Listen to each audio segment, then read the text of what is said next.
Die PS5 Pro wurde endlich vorgestellt und der Stream hat viele übelst überrascht und zwar nicht wirklich im positiven Sinne. Denn was uns alle umgehauen hat, uns auch, war der Preis. Die Preisankündigung für die PS5 Pro. Und das hat echt die ganze Enthüllung überschattet. Jetzt kostet das Ding 799,99. Knapp 800 € für die PS5 Pro und zwar ohne Disk. Das Disk-Modul ist separat erhältlich und das kostet nochmal 120 € on top, wenn man sich das holen möchte. Man muss es natürlich nicht, aber wer Disk spielen möchte, der braucht es. So, 800 € ist eine krasse Ansage. Jetzt ist die Frage, Bucher oder nicht? Ich tue mir echt schwer, diesen Preis zu rechtfertigen. Vor allem, weil du schon gesagt hast, Disklaufwerk kommt dazu, 120 € und dieser Standfuß kostet auch nochmal extra. Da steht extra dran. Nee, der ist nicht dabei. Nicht mal dafür ist das Geld da, dass man noch sagt, hey, dieser 30 € Standfuß, voraussichtlich kostet der so viel, ist dabei. Unterm Strich macht das dann eine Rechnung von 950 € für eine Wenn man Konsole. sich die Konsole kaufen möchte, wo ein Controller dabei ist, wenn man sich das Disklaufwerk noch zusätzlich kaufen möchte für 120 €, wenn man sich den Standfuß noch dazu kaufen möchte für 30 €, kommen eben 950 € raus und das kratzt schon ziemlich krass an der 1000 € Grenze. Und da fragen wir uns jetzt 1000 € für eine Konsole. Wenn man jetzt zum Beispiel nochmal einen zweiten Controller haben möchte, dann hat man die 1000 € Grenze eigentlich schon überschritten. Oder ein Spiel, dann Oder ist ein es ganz Spiel. schnell. Ja. Ja, und wenn wir jetzt mal zurückblicken, wie waren die Playstations waren doch früher günstiger. Und ja, Leute, das waren sie auch, vielleicht mit einer Ausnahme. PlayStation 1, 599 D-Mark, inflationsbereinigt sind das über 300 €. Die PS2 damals 869 D-Mark, das wäre heutzutage 444 €. Ich überspringe mal kurz die PS3, die PS4 war damals 399 €, das wäre jetzt so 480 €. Dasselbe eigentlich bei der PS4 Pro, die hatte nämlich genau denselben Preis. Die PS5 war zum Start 500 €, das wären jetzt 10% mehr, 550 €. Und jetzt noch der große Ausreißer nach oben, das ist die PlayStation 3. Die ist damals für 599 € gestartet, das wäre nach Inflation heutzutage 800 €. Das sind wir genau auf diesem Preis. Aber, mit einem großen Aber, da ist das Laufwerk dabei.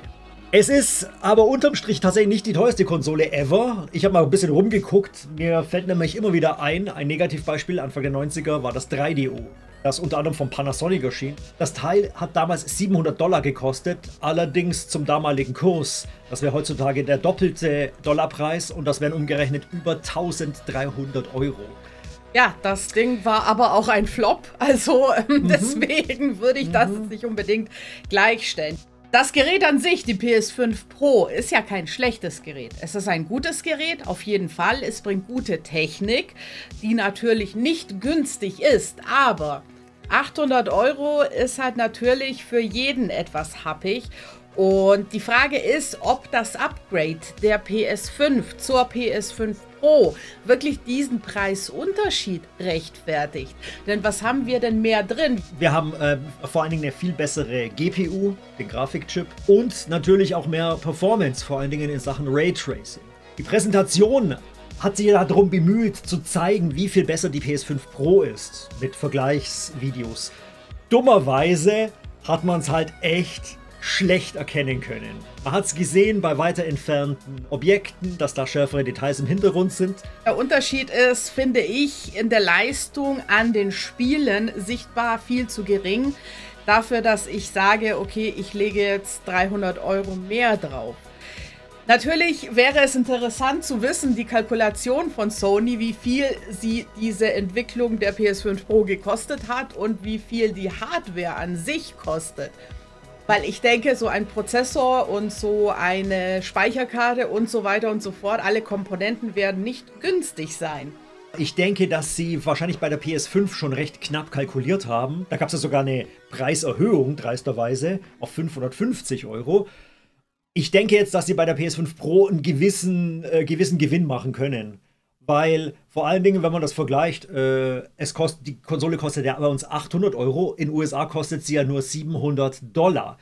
Da haben wir natürlich wieder die Geschichte, da fehlt noch die Steuer, da kommt noch die Mehrwertsteuer mit drauf, aber selbst dann kommen wir unterm Strich, und wenn man das Ganze auf Euro umrechnet, nicht auf 800 Euro, sondern eher da landen wir bei 700 Euro ungefähr. Und das bedeutet eigentlich, dass sie in Europa, im Euro-Bereich, ganz schön zulangen. In Großbritannien übrigens noch krasser, denn das Teil kostet 800 Pfund. 800 Pfund umgerechnet, das sind 830 Euro. Also die Briten müssen da noch ganz schön weiter dafür bluten, um sie das zu gönnen. Ja, was kriegt man jetzt für 800 Euro? Du hast schon gesagt, man bekommt eine größere SSD, die 2 Terabyte SSD im Cloud, die ist wahrscheinlich auch ein Kostenfaktor.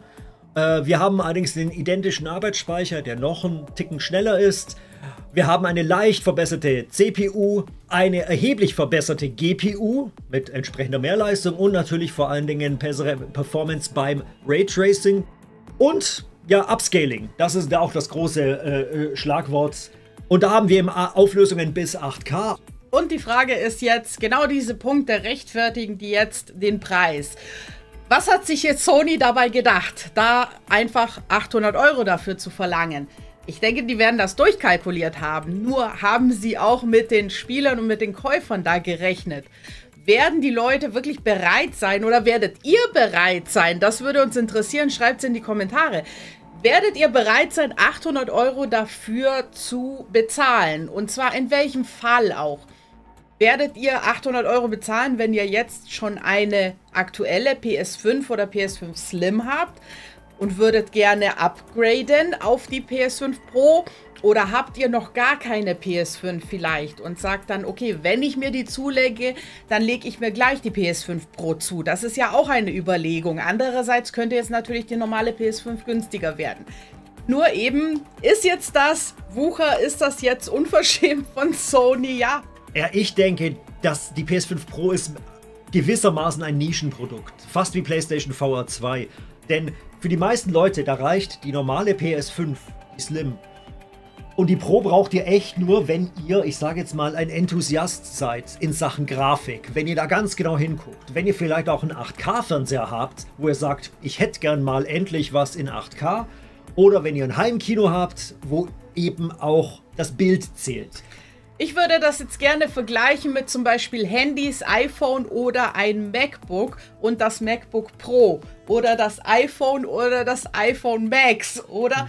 Da gibt es ja auch die kleine Variante für günstigeres Geld und dann eben die Pro, die abgegradete, die bessere Variante, die kostet dann halt eben auch ein bisschen mehr.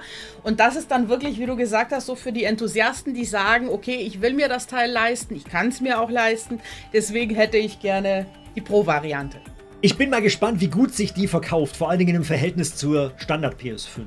Denn ehrlich gesagt, müsste die PS5 auch schon bald eine Preissenkung kriegen. Andererseits ist es natürlich auch gut, dass jetzt wahrscheinlich einige Leute ihre PS5 verkaufen, weil sie sich eine Pro kaufen. Das heißt, jemand, der sich eine gebrauchte PS5 kauft, die könnte vielleicht tatsächlich mal günstiger sein. Auf jeden Fall, falls ihr euch die PS5 Pro bestellen möchtet, am 26. September geht die Vorbestellung los, allerdings nur auf direct.playstation.com und ab 10.10. für weitere Händler. Die dürfen ab dem Termin dann auch Vorbestellungen annehmen. Der Start ist dann am 7. November und ja, schreibt's in die Kommentare, Leute. Was haltet ihr von dem Preis? Unverschämt oder nicht? Kauft ihr euch die oder nicht? Lasst gerne auch ein Abo und ein Like da und wir sehen uns beim nächsten Video.